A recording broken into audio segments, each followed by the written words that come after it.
Hey everybody, it's Goblin, and welcome back to another premiere draft of Pioneer Masters. Without further ado, let's get into the pack one, pick one. Really just a bunch of premium removal in this pack. There's Ultimate Price, Draconic Roar, Wild Slash as the best three. I'm going to start with the Ultimate Price here. I just like black a little bit more as a color in the format. I'm just kind of a fan of graveyard nonsense, and it is really nice to do graveyard nonsense in this format. You can fill your grave to get a really big Night Howler, or there are tons of cards to either reanimate creatures from your grave, or just pick up a card from your grave, put it back in your hand, like the card that picks up an instant or sorcery out of your graveyard, a bunch of stuff like that. So, big fan of black in the format, so I'll grab the Ultimate Price over the red removal spells. And for pick two now, pretty mediocre follow-up. Probably just take one of these decent creatures, like the beefy Scytheclaw Raptor. 3 mana for a 4/3 is obviously quite large, and it's also potentially shooting your opponent for 4. It does shoot you for 4 if you're casting spells during your opponent's turn, but if you're playing a Scytheclaw Raptor deck, you're probably playing a pretty aggressive deck where you can just play to the board and run everything out at sorcery speed during your turn. I'll just go for the Scytheclaw Raptor here. Again, just not a very exciting pack. There's no great removal here. There's just like some solid uncommons like the Raptor, the Cutthroat for an all-flash deck, maybe Shipbreaker Kraken at the top of your curve. Massive monstrosity effect on that card. Alright, in pick three, I'm just going to bounce around and be in all directions because Murmuring Mystic was like the MVP of our last deck, our Narset deck. So any deck with just a ton of instants and sorceries, this card is insane. It is a win condition as well as an incredible defensive option, spitting out so many bird tokens throughout the course of the game. Big fan of the Murmuring Mystic. I think it is the best card in this pack, and I shall take it accordingly. Pick 4 is pretty interesting here because we have the Archaeologist to continue down blue-red spells as a solid little piece of card draw, selecting one of our best non-creature spells in the top 3. But there's also Dreadbore if we want to continue down the Rakdos path with Ultimate Price and Scytheclaw Raptor. This is just a really solid removal spell. So either of those looks really nice here, depending on which direction we want to head towards more. And I think I'll take the Dreadbore. It is possible we can just go full Grixis control with a Murmuring Mystic and still be really happy with this Dreadbore pick, so I am going to take that. I think it's just the better card there. Pick 5. Pack is not great here, and we're kind of just choosing between a controlling Grixis card with the Archaeologist or an aggressive Rakdos card like the Heelcutter. Both of these are solid filler in those respective archetypes. Suppose Scytheclaw Raptor plays better in aggro, and we are certainly more tied to red than blue with just the one Mystic, but this is one of the strongest cards we've drafted. It's close, but I will go for the Heelcutter here and lean aggressive. Now we've got a Heart Piercer Manticore. Pretty solid if you can find a way to steal an opposing creature. I don't remember a lot of those being in this format, but there are some expendable creatures for it as well, and even if you don't have anything to sack, it is a 2-for-1. You get a 4 mana 4/3 and a 6 mana 4/3 later, thanks to the Embalm ability, giving it essentially flashbacks. So we'll take the Heart Piercer Manticore. Pick 7. Crusader is fine in heroic decks. Those are pretty much just Boros decks. I don't think Rakdos we're going to be playing a bunch of spells that can target it. Currently, we have no spells that target our creatures. It's probably better to just take the Bat here, but that's also quite filler. I just think this will literally be a 1 mana 1/1 with no abilities, so we'll take the Bat over that.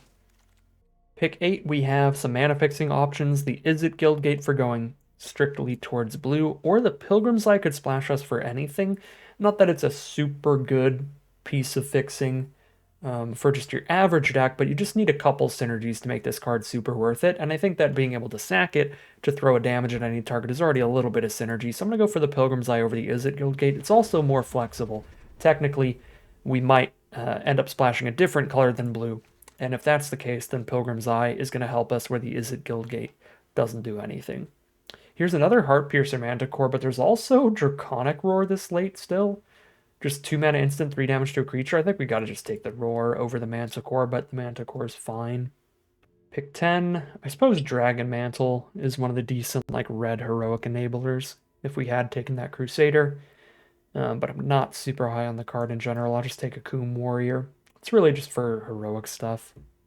Pick 11 is some nonsense.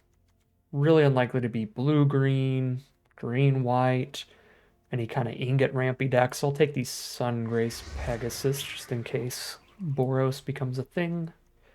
Pick 12. There's the Nantuko Husk for a nice sacrifice card as well towards some kind of Rakdos sack shenanigans. It's going to make cards like Pilgrim's Eye that are just good enters effect expendable creatures. More high pickups for us with multiple ways to sacrifice them for value. And let's see what we get out of pack number 2 now. Oh, the Maze's End.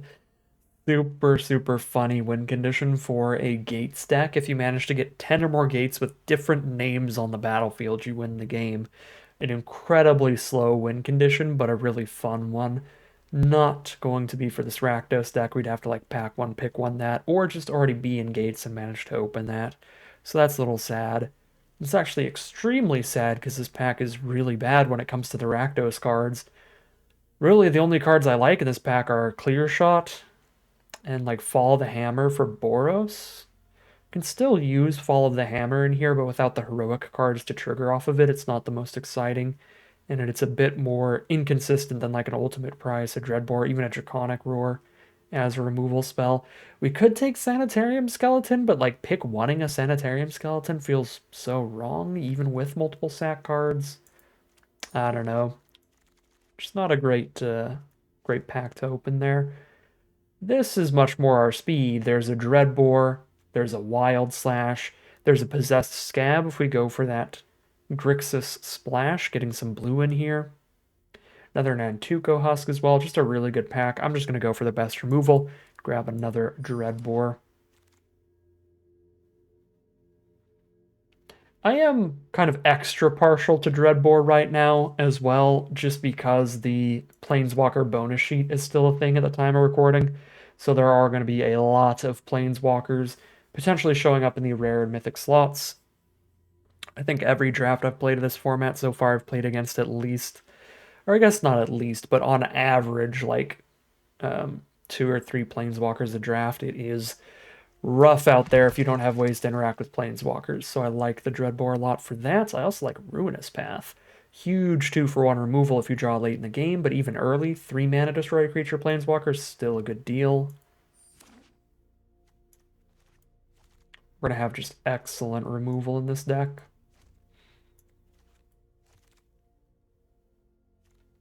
Pick 5 Scourge of Valkus. Not that we're going to have a lot of dragons, but this is still one nice win condition. The 4/4 flying fire-breathing dragon does 1 damage to anything when it hits the board. Don't need any other dragons for the card to already be solid. A little hard to cast, though, if you do go, like, 3-color. So this is a card that gets us a little closer to just being pure Rakdos here and probably not splashing the blue, unless I spent a bunch of picks again on, like, Dimir Guildgates and Izzet Guildgates, but I haven't done that, and I would need a ton of fixing for a triple red card in a 3-color deck, so I'm probably just going to, like, keep a Pilgrim's Eye in here in just the 2-color deck to make this more consistent. Pick 7. Mediocre nonsense. Another Akoum Warrior. Pick 8. I don't think Bloodfire Enforcers or Returned Centaur are really any good for this deck, so is Outpost Siege actually good? I mean, it's a bit expensive, but it looks okay. It's actually kind of awkward. 4 mana, and you don't even straight up draw the cards. You have to play them the turn you exile them. This doesn't actually seem that good, because you could easily just like hit a Dreadbore when you've already cleared their board, and then that's just exiled forever, so you don't even get a card out of the siege. I'm not super into that. I'll probably still run it for now. But honestly, that might be one of our first cuts.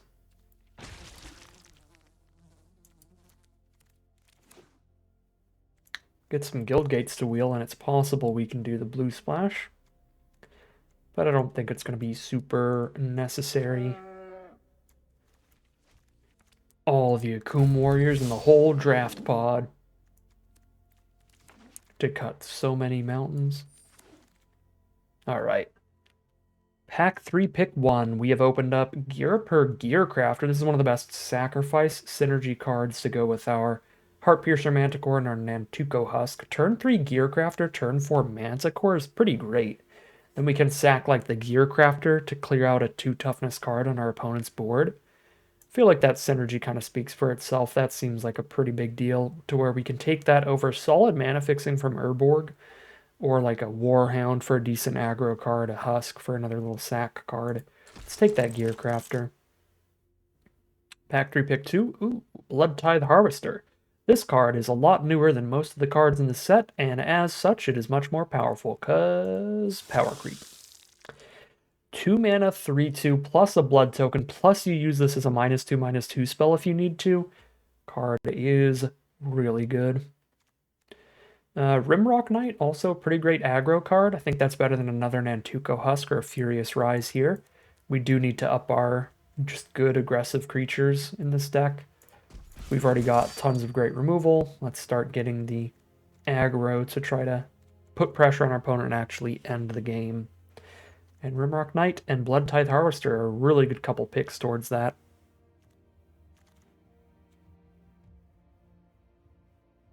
So for the Akroan Crusader, I've got a Rimrock Knight now, but I still think that's about it. Fall the Hammer. Yeah, it still looks pretty bad, so I'll take the Dragon Style Twins. Potential finisher here. Ooh, Fight with Fire is a really fun finisher. I'm a huge fan of that. Probably take that. If we had a really good aggressive creature curve, the Bushwhacker can get a lot of damage in with that Surge ability. Not the haste ability, but the Surge ability that buffs your whole board is super nice, but I don't think we're that great on the whole aggressive curve part. What's better about our deck is the just amount of great interactions, so we can probably survive quite a while, maybe even towards the 9 mana needed to shoot your opponent in the face for 10 with this thing. This card is just excellent. 3 mana deal 5 is already good in draft, and then again, if you make it to 9 mana, you're usually going to be in a position where that wins you the game, either by just wrathing your opponent's board so that you're way ahead, or literally killing them by shooting them for 10. Okay, Spiff Spear looks solid in this deck. Plenty of prowess spells. I'm probably not running a Boulder Salvo. I've already got Double Dreadbore, Ruinous Path, Fight with Fire, and Draconic Roar and Ultimate Price. I think all of these are better removal spells than Boulder Salvo by quite a bit. 6... and that's 6 removal spells. Probably not playing more than that. This is probably my non-creature spell slot here. So we'll take another Dragon Style Twins, although I don't know how likely we are to run duplicates, let alone the first one. Pilgrim's Eye is fine with Heart Piercer Manticore, but we've already got 1 copy and we're just a 2-color deck, so it's not super exciting. We could take an okay little draw spell here with the Witch's Mark. Yeah. Last instant or sorcery. I don't think we're doing Possessed Scab. We're not doing the splash. Pick 9.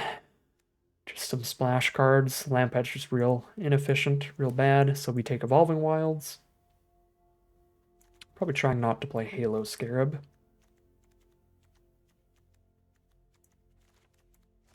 If I have room for more cuts, it's probably Emissaries.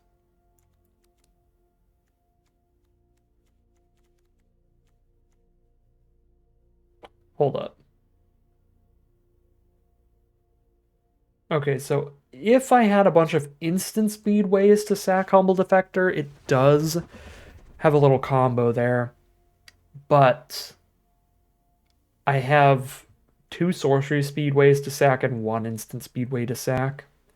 So I don't think Humble Defector is actually good here, but that is a really cute card you can try to draft around. Because if you tap it and put its ability on the stack, the ability says draw 2 cards and opponent gains control of it. If you, in response, while that ability's on the stack, you sacrifice it, it's still going to resolve that ability. So you're going to draw 2 cards, but your Humble Defector is not on the board at all anymore. So your opponent cannot gain control of it. So that's just a cute little way to get some value from the Humble Defector. It's not even the craziest combo in the world, because at that point you spent 2 mana to draw 2, and it took you at least a turn for Summoning Sickness to do it. but it is fun. It is fun. All right. Maybe Outpost Siege, probably not. But I'll put that on the right here, and then if I could drag it there. There we go. Let's see what we've got in this deck here. Just make a few cuts. Slam some great Rakdos stuff. I like that we can see the Rimrock Knight's power and toughness seeping through the Blood Tithe Harvester. Oh, Arena. Never change. Yeah, maybe some Emissaries. Maybe even the Husk, honestly. Isn't even that great. Got 4 Akum Warriors and a Valakut Awakening. So that is just like 2 mountains right there. Because these are 4 more red sources. Probably got 3 of these, honestly. Just play a lot of tap lands in this deck. Yeah, I don't know. I think most of the bestow cards are just really inefficient, so I feel like the Perforos' Emissary is the worst card left in our deck. Still need 2 cuts. Creature count? 19? Okay, cut 2 creatures then. We get to actually run the Outpost Siege. I guess the Akum Warriors are counting towards that, and those are really lands, but still. Yeah, maybe Husk. We're not great at sacking. Maybe one of the Dragon-style twins. Yeah, I think that makes sense to me. Lower the curve a little bit, and our sack synergies aren't even that good. All right. Yeah, it looks like a fine little Rakdos mid-rangey deck here. Slightly aggressive curve, but I mean, just really mid-range with this amount of just excellent removal, little card draw engine here. Looks like a solid deck, though. 20 red cards and 7 black. We probably want more red than black sources here then. We've got 10 red sources and 7 black, plus an Evolving Wilds that's either. It's probably about where we want to be. We do want to be able to hit that double black decently often for Ruinous Path. Anytime we hit that. All right. Rakdos, good stuff. We'll see how good it actually is as we hop into the gameplay and see how it does. Here we are for game number 1. I need a black source pretty bad here. Otherwise, it's kind of like a Mold of 5. Mountain and 3 spells. Well, 2 mountains, 3 spells. I'm going to take that gamble, though. I like these spells a lot. If we can hit a swamp, and we have 8 black sources and 2 Pilgrim's Eyes, so 10 ways to get there. Crone Crusader right off the bat from our opponent. Scary start. It means they're probably on Heroic, which is the best aggro deck in the format. And we actually somehow have none of our removal in our hand. Okay. A Crone Crusader into Gateway Plaza, and I'm incredibly confused because I would not want to run that card in anything aggressive because it soaks up all your mana for the turn. You play a land tapped and tap another land, it's soaking up 2 of the mana you could have spent on other stuff that turn. So I would literally never run that in just pure Boros. I don't even like running Gateway Plaza in 3 color decks. It's really 4 or more that I think it's decent. But at the very least, our opponent is probably splashing a 3rd color. Okay, Valakut Awakening could actually find a black source for us. And that is kind of a big deal. It's also like one little prowess combat trick for this combat. Sure. Let's go ahead and do that. Try to turn these red sources into a potential black source off of the draw. Yes, I want a Akum Warrior on top of the bottom of my deck. All right, we found our black source. Wonderful. And we got the wonderful Capenna music jamming. Say what you will about new Capenna. The setting, the board, and the music on Arena, super cool.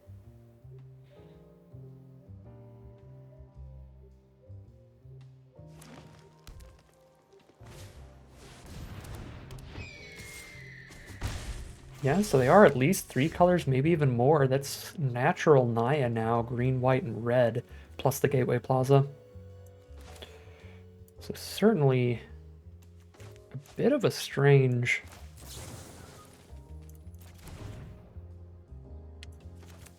a Crow and Crusader deck.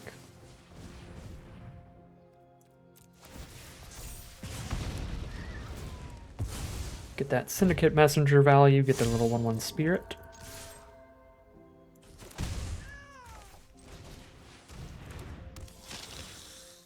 Grab another black source off of Evolving Wilds. I already have triple red for my one triple red dragon.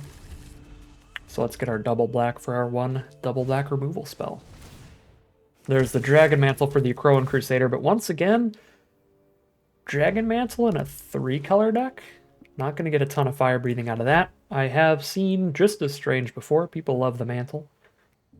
I mean, it is just like, get a Heroic Trigger, draw a card up front.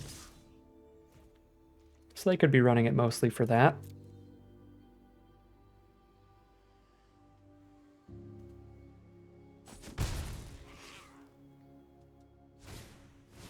Another gear per gear crafter. I want some of those. There's the Pilgrim's Eye to go with the Heart Piercer, and also to work my way up to 9 mana. Or I could just immediately ditch the land to this blood token. God, that is a wide board from our opponent.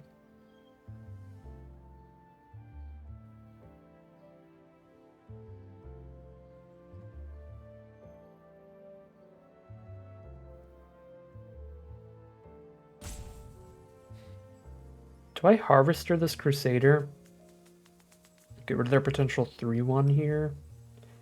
Just play the long game towards the fight with fire. I kind of feel like I do.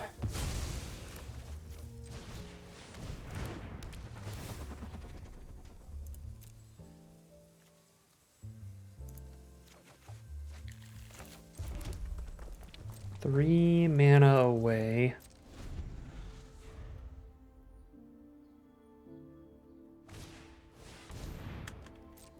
Dash in the Heelcutter.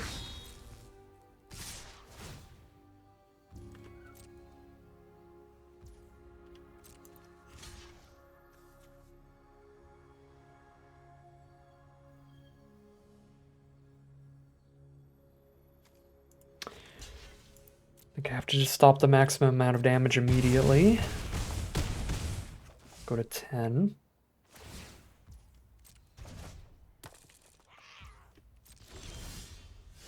There is a Ruinous Path. Ah, I'm 1 mana from awakening that. The Heelcutter dodging sorcery speed removal is genuinely quite bad for us.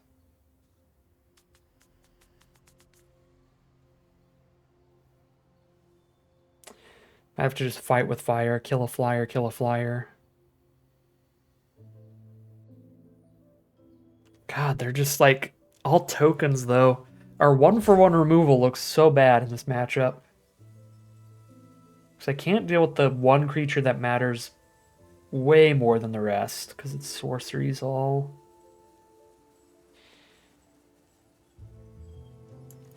Wow, yeah, this is rough.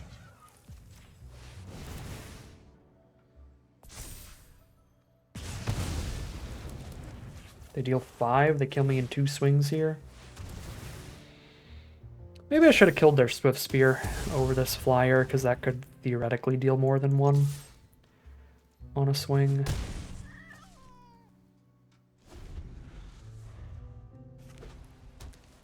But I've got like the 4/3 to block ground creatures, is the theory. If I can ever deal with Heelcutter.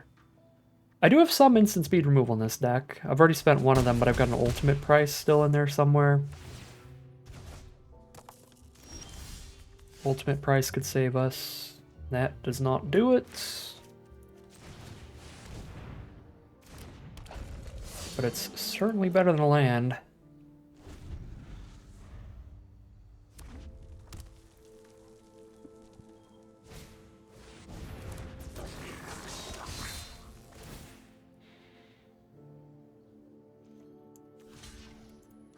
Die to an instant or sorcery. I can accept that. I lose to an instant or sorcery either way. I will accept lethal a turn sooner because the other option... Okay, well then I was insanely dead either way. I was going to say the other option is to lose my only creature and just die next turn. Because then I Heart Piercer Manticore. I've got 2 blockers, but they say 1 can't block. I'm at 1 life. They hit me to 0. Alright. Well, that sucked. But it is what it is. They had a bunch of cards that create multiple creature tokens when we had a bunch of 1-for-1 removal. So that's going to play really poorly for us. Plus Goblin Heelcutter dodging all of the sorcery speed removal just was not a good matchup. We are 0-1 heading into game number 2. This is a much better start than game 1. So already feeling more confidence. Get that second black source. If I need the second red, I have a Coom Warrior.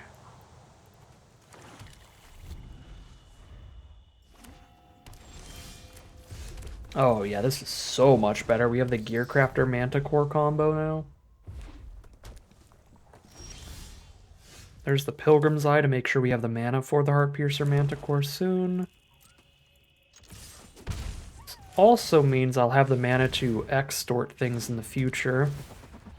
If I just play another 3-drop next turn.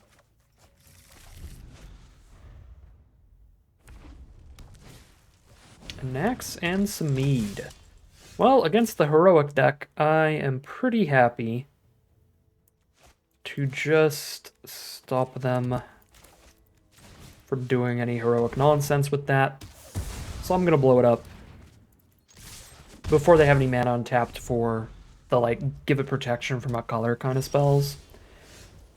Because then we could strand just a bunch of combat tricks in their hand with no creatures on their board.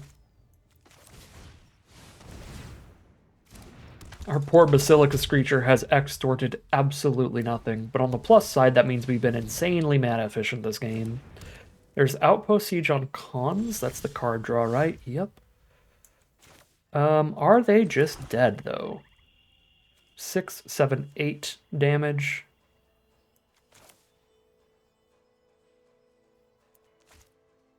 6, 7, 8. I don't think I can kill them. I could Manticore. I could Dreadbore and Manticore, which is funny. 1, 2, 3, 4, 5, 6, 7, 8, 9, 10, 11, 12, 13? If I do that? Yeah, I get a Prowess trigger. I have to destroy Pilgrim's Eye. 1, 2, 3, 4, 5, 6, 7, 8, 9. They're at 6 life. I play Manticore, throw a Twins at them. And they're at 2 life. Yeah, so I can't kill them. So since I can't kill them, it's probably better to just extort a Gearcrafter here. Just have a nice big board ready to finish them off next turn.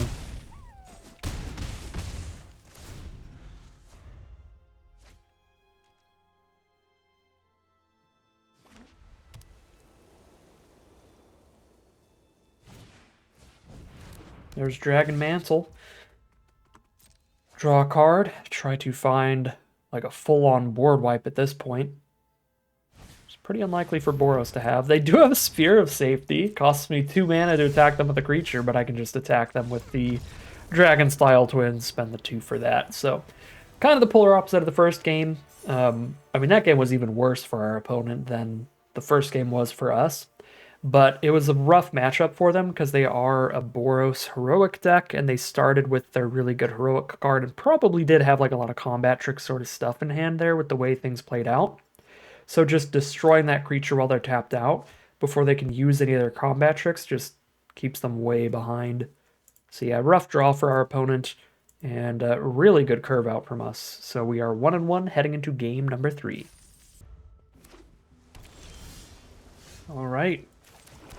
Here we are for game 3. The one problem I was going to mention with this hand while I was eating my little Hawaiian roll is we didn't have any good little early aggro creatures. It's just good removal, good card draw. But then we drew a Swift Spear, so now we're getting some damage in, especially with the Witch's Mark on the Swift Spear. That's going to be really nice for us.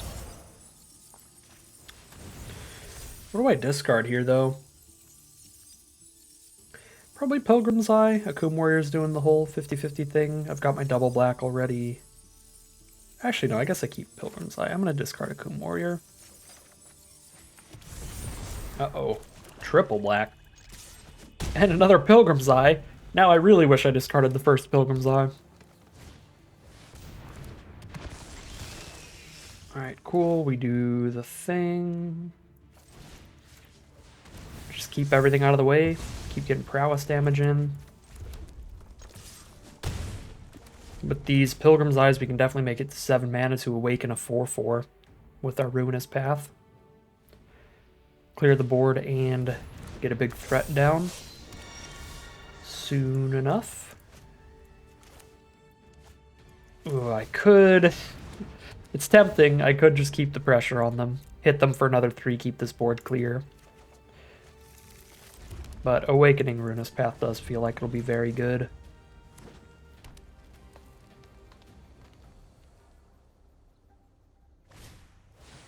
Oh boy. Okay, Nibelus of Frost might just need to die bad enough.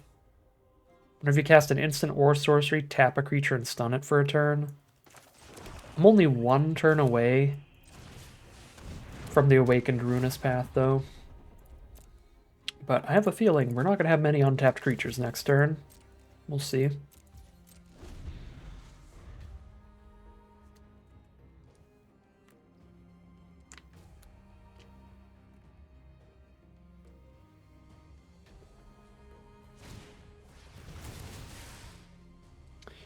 Yep, that's pretty insane. Bounce a card, tap stun a card. I guess it's better for the Swift Spear to be in our hand than anywhere else. Well, I know who's dying.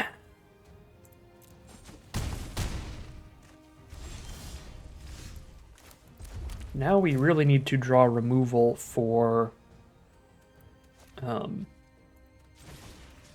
Nibelus, because I have to kill Master Waves right now or I die to its tokens.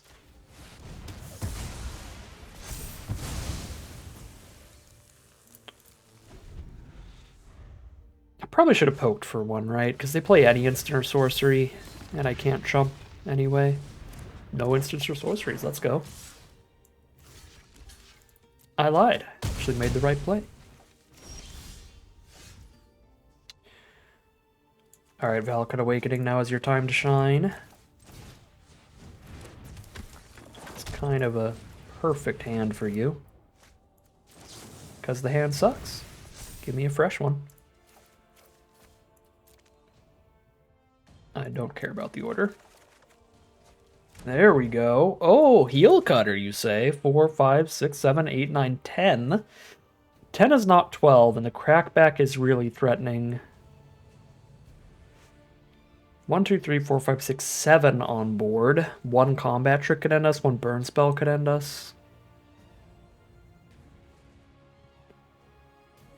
Gearcrafter is the safe defensive line here. Even that's not the safest in the world.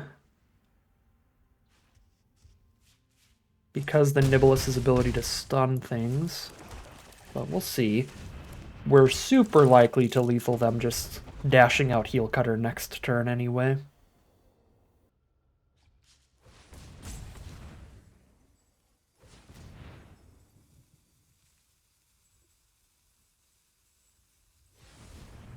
Oh, this is Graveyard Recursion on Master Waves. That's pretty gross.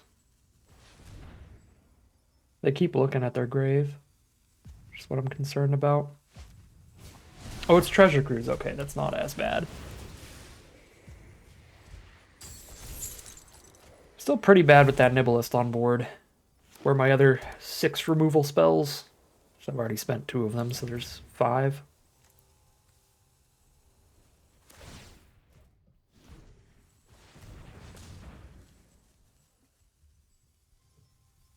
Yeah, if you count the Blood Tithe Harvester, there's 5. If you don't, then there's 4. Oh!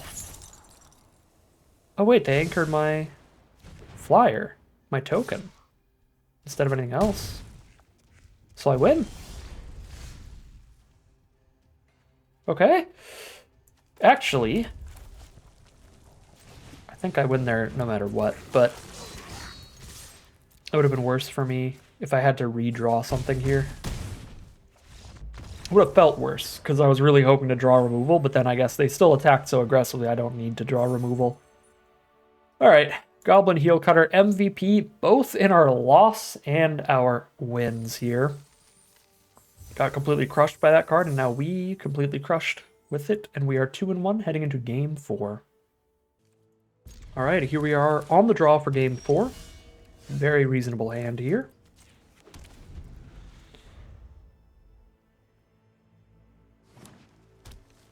Playing against Naya again.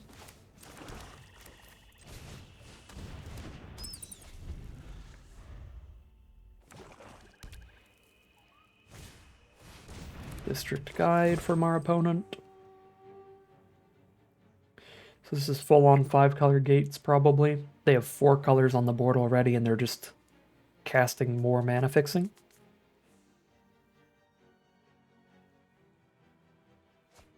Yep, 5-color gates. Let's Witch's Mark Extorted, ditching probably Valakut Awakening. The Witch's Mark is doing a decent approximation of Valakut's Awakening here.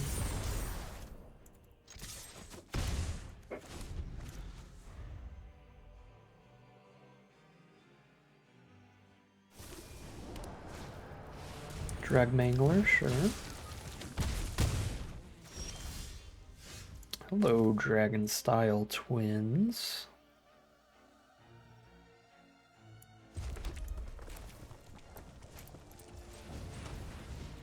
All flyers all day long.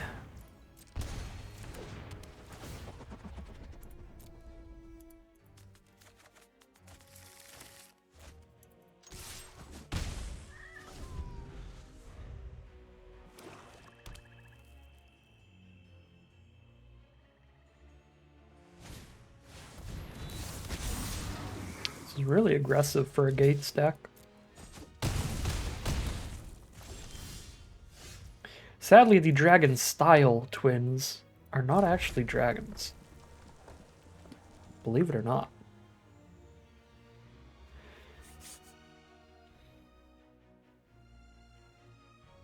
I think I have to Scytheclaw Raptor and Draconic Roar. But in order to not shoot myself in the face, I have to roar during my turn instead of theirs. So I have to give them the option to just scavenge the Dragmangler. Because I think it's still better to kill that than District Guide, because it's 5 to scavenge. It would be their whole turn to scavenge it onto the Hydra or something. Yeah, and then I could always just draw my 1/1 removal spells for that anyway.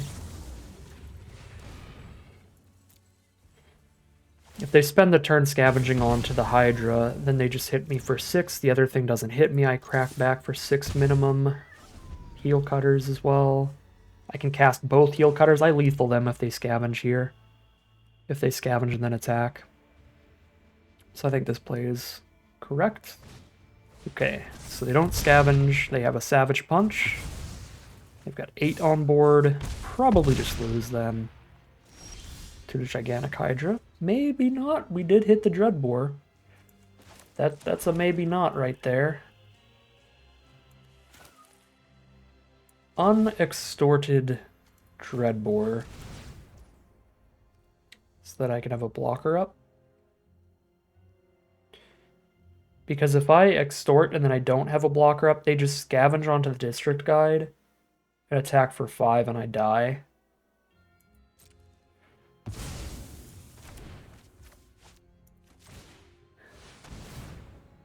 I mean, I guess I could just not attack with the Screecher. That's another way to have a blocker up.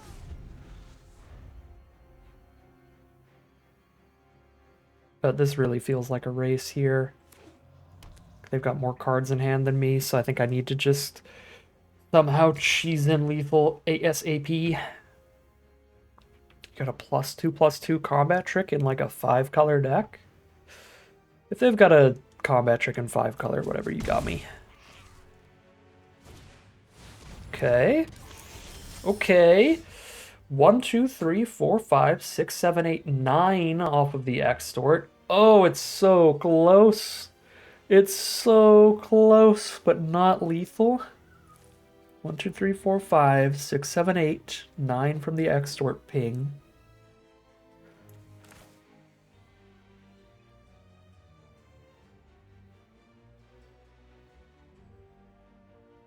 It's not lethal, so we play the Scourge, extorted.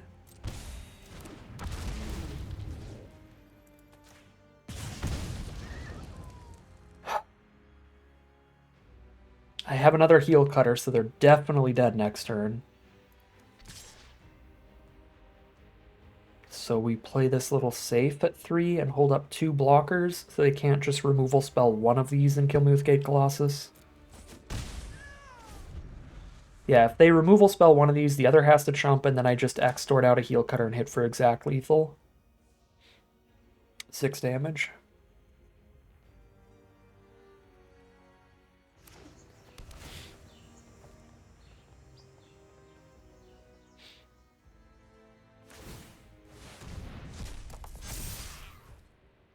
Okay. Exact lethal. On the crackback. Let's go. Goblin, Heelcutter, MVP. Card has been insanely impressive today. Once again, both in our one loss and in our victories. Heelcutter OP is the theme of this draft at 3-1 now, heading into game 5. All right, here we are for game 5. Not really starting out till turn 3, but a really great hand from there. 4/3 body, some removal to back it up. Lots of Boros today.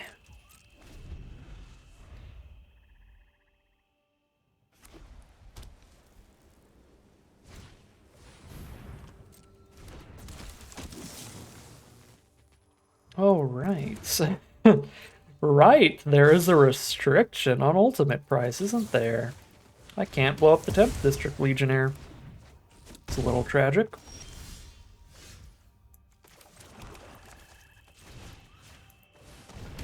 Against Boros, I am fairly confident the right play is to just clear that board ASAP.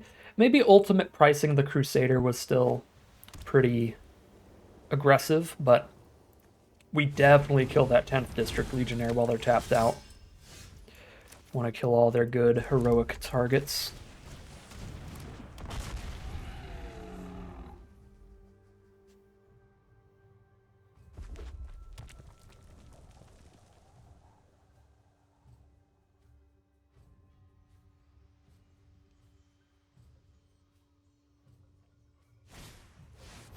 Uh-oh. Come on, more removal. Well, sort of. It's kind of slow, though. They can see it coming and have the trick up if they need it to protect an Accents of Mead here.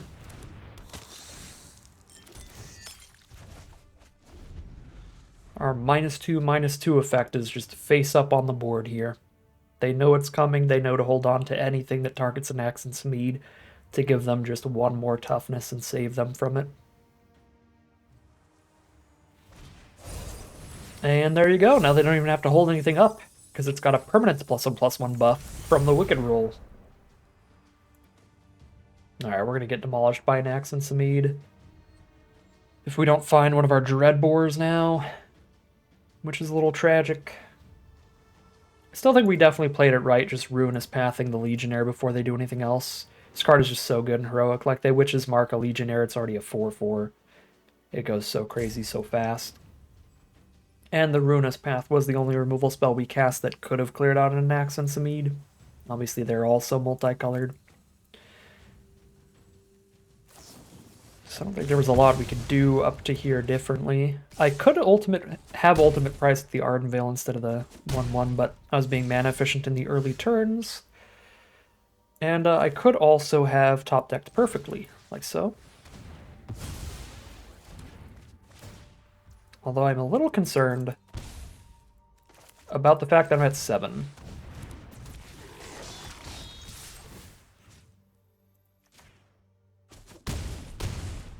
But our opponent's at 6, so we'll see.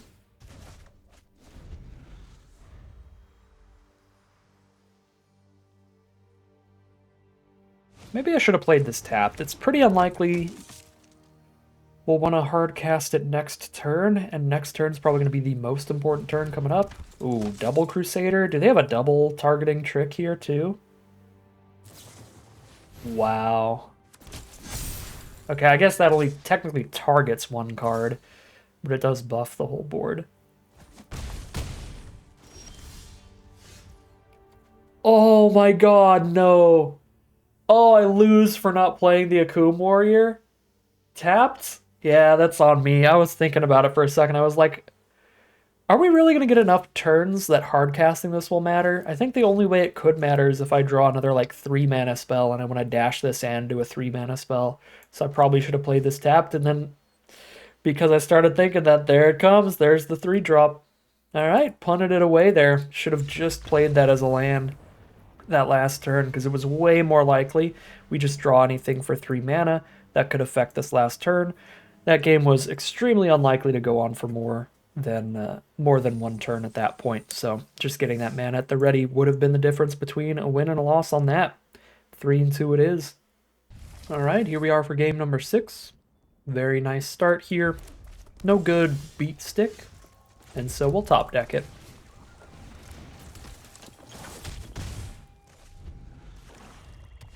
Rakdos mirror match. There's the McKindy Slide Runner. Slide under this, fool.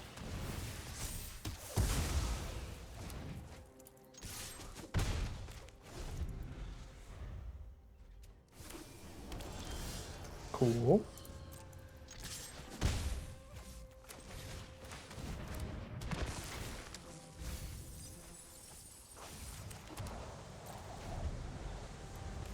Let's get the 3rd red. I've got a lot more red spells, and I've got the triple red one. If I did not have multiple creatures on board, I would be pooping myself right now, but our deck is actually really well matched against Planeswalkers. Ashiok is completely busted, though. Very, very frustrating card when you don't have the interaction, but I don't know, I think that's a lot of just like Planeswalkers in draft in general. Planeswalkers off this Planeswalker bonus sheet. It's straight up just like, do I have the interaction? Yeah. So this isn't a problem at all, and we're totally fine. Do I not have the interaction? Dang, I super lose. This sucks. It's not the most interesting. But here I've got Ruinous Path, just right into it. And we are going to have to do that, actually, because we don't actually have the power. I forgot Ashiok immediately puts themselves to 5 loyalty, which is pretty busted. Luckily, Ruinous Path is a thing.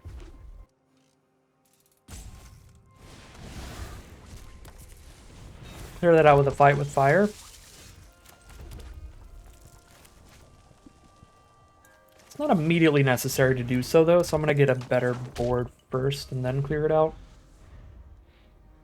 So the counterattack is actually pretty scary. Maybe I should have just played Scourge of Valkus, so that if they have like another beefy creature, I can still get the Dragon Style. Or not the Dragon Style Twins, but whatever 5-drop I cast, I can still get that damage in. Even if they play a good blocker this turn. But if they don't play a good blocker this turn, then obviously Wild Slash is... Wild Slash, oh my god, my brain is so befuddled right now by everything. If they don't play a blocker this turn, obviously Dragon Style Twins is the better one to play right now, because it's going to deal a lot more damage on the following turn after clearing out the Gurmag Angler. It's actually just fully lethal. Just these 2 creatures alone is 10 damage off the Prowess trigger.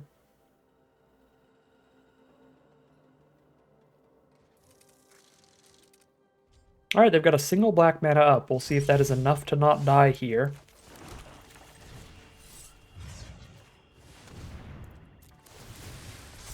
Looks like a no. 10 damage. Yep. GG from opponent. That is 4 and 2 now. Despite my punt last round, we still make it to a positive record with this deck, wherever things go from here. All right, here we are for game a lot. We're 4 and 2 right now. Another Gates deck. Get the blood titties out.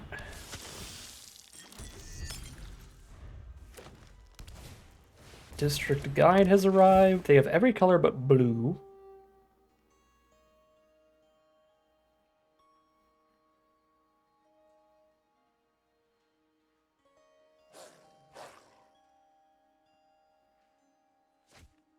And there's the blue.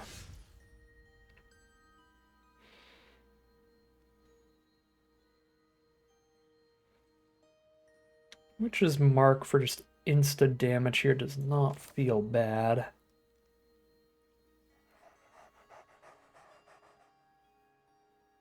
Actually ditch the Screecher towards these higher mana values. Yep. Then red source for Scourge. Working our way up the curve.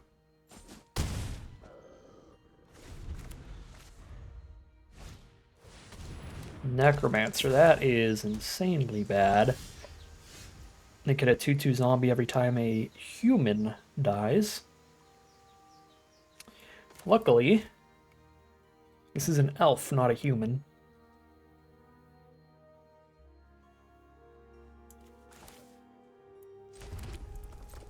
Sure, so they can double block and then I kill both, they get a 2/2. Okay, kill both, they get a 2/2.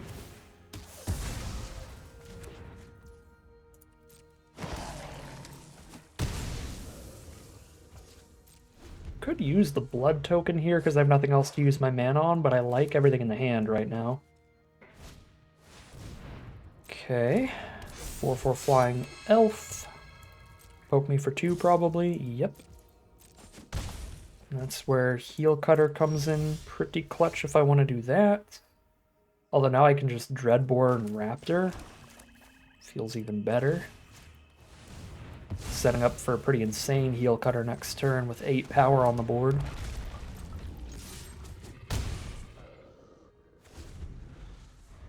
Rakdos is sick in this format. The removal is just like modern day standards efficient.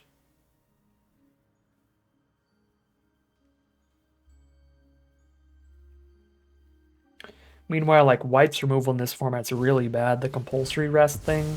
And then all their exile enchantments only hit creatures, they don't get to deal with planeswalkers.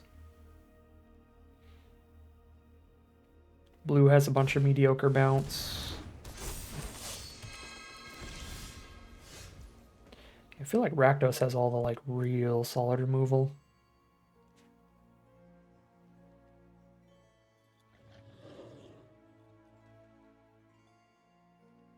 Trade Raptor into the Skyrider Elf. Get the skies clear for Scourge of Valkas seems okay.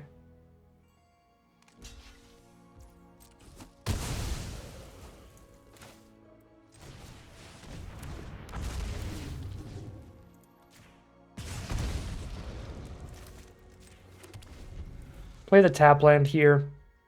I don't think it's as clear-cut as it was last time, where I definitely should have played it as a tap land, but here, I think with Scourge of Valkas' fire-breathing ability on the board, with a blood token if we flood out and hit another land, and with the potential to draw another 3-drop like Heelcutter and want to play both next turn, I am still going to go for playing that tapped. But here the game is like not nearly as close, where we're under as much pressure, to where it's the kind of game that like is definitely going to end within a turn.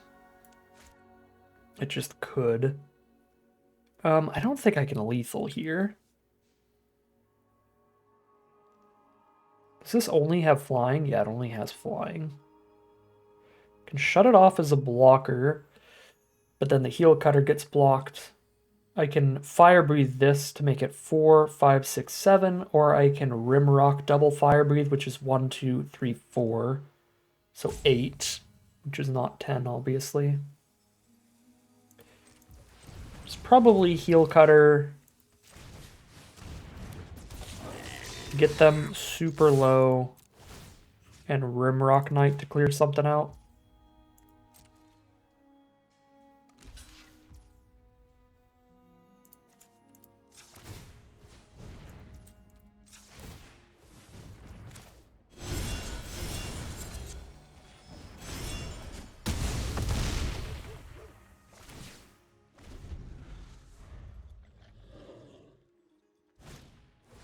There's the briefcase. That's pretty huge card draw. And there's the mana they need to do it. Undead Butler, you say?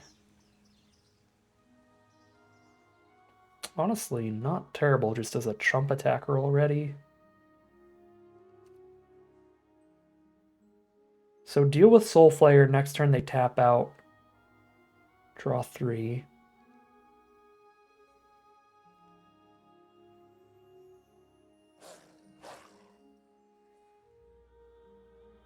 Yeah. Try to top deck removal with the blood. I think Butler's actually pretty fine here.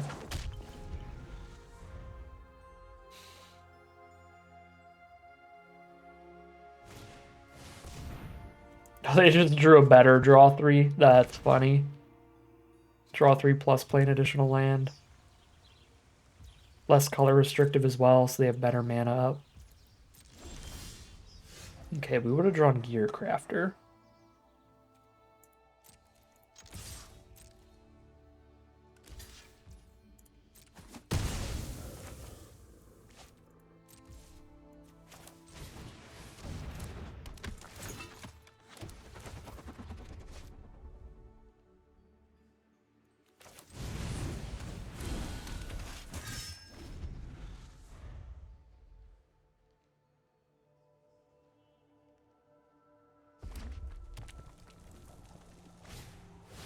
Sylvan Primordial, that's pretty bad.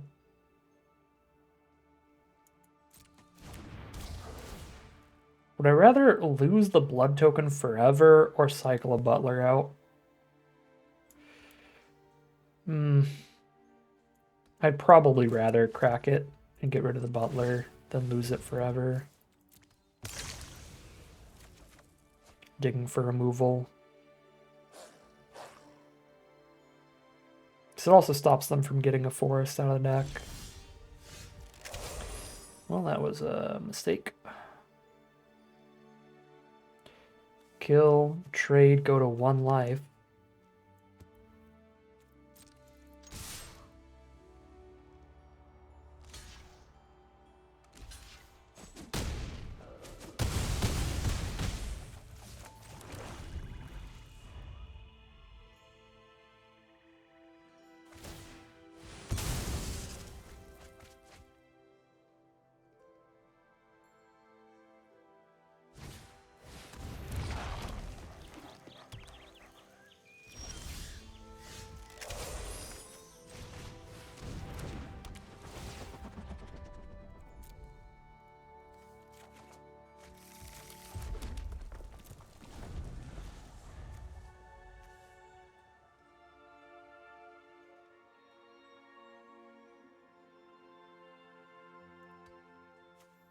We've got our 9 mana win condition. What did you just draw? I mean, it's lethal. Is it a trample trick? Okay. It's not a trample trick. I am alive. Gate Colossus. Savage Punch. They have the Reach Blocker or the Flyer.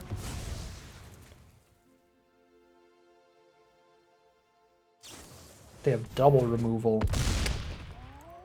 So now the only out is the Fight with Fire. Might as well, man. Might as well at this point.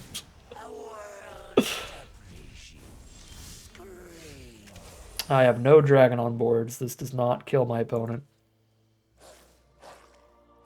Oh my god, the top card on my deck would have killed them. I could have cast this for its awaken cost, killed Gate Colossus, and sent 4 damage, and they literally wouldn't have won without the Ashiok, because this was the top card. I think, based on the order, I think it went like that, that, that. Maybe it went like this, or sorry, maybe it went this was the first exile, then this, then this. But I think it was this got exiled, then this, then this. I think it exiles more on top of the stack. So I think my top deck would have been Ruinous Path. Well, what are you going to do about that one? That is tragic. The 1 life comeback from our opponent. Oh, they didn't even plus the Ashiok again, so that I could see. Shoot face, please.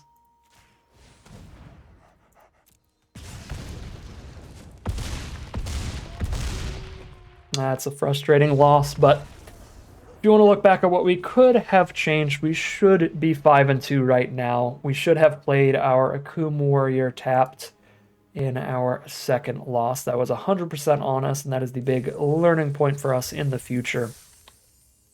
Really just trying to think of what the course of the game actually looks like, and that was a game where there's no way it's going to take more than 2 turns at this point for the game to finish, and the only way the Akum Warrior matters in our hand is if we're going to hardcast it later in 2 or 3 turns.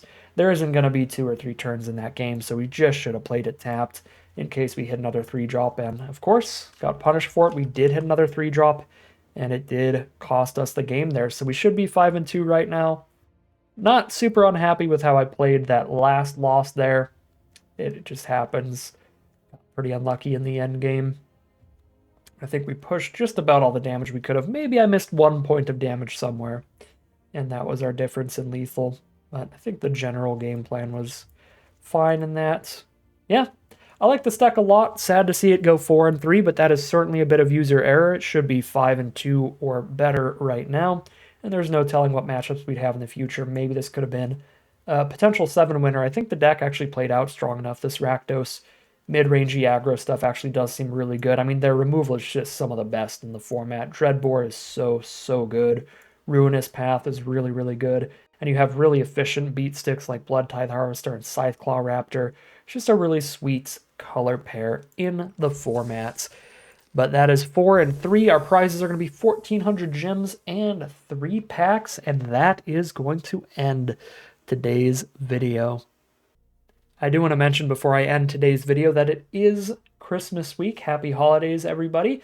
I hope you are all having a great time and spending some time with your family. And on that note, there is only going to be a video about every other day this week instead of every single day, because all of my time outside of work this week is going to be spent with my family, so I don't have time to record and play extra Magic for you all. But we'll be back in the full swing of things this weekend when there is a Bloomborough Arena Direct, so I'm going to record a bunch of that, get those videos out to you all daily throughout next week. So we'll be right back in the full swing of things next week. But for now, I'm going to take a little bit of time off Magic, as I'm sure many of you will, and spend some time with the family. So I hope you all have a great holiday season, but that is going to end today's video. As always, I'd like to thank my patrons and YouTube members for their support, as well as you for watching the video.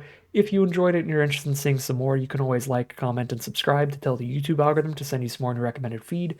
If you'd like to catch me live, you can check out the Twitch channel in the link in the description below. If you'd like to support the channel directly, you can check out the Patreon link in the description below.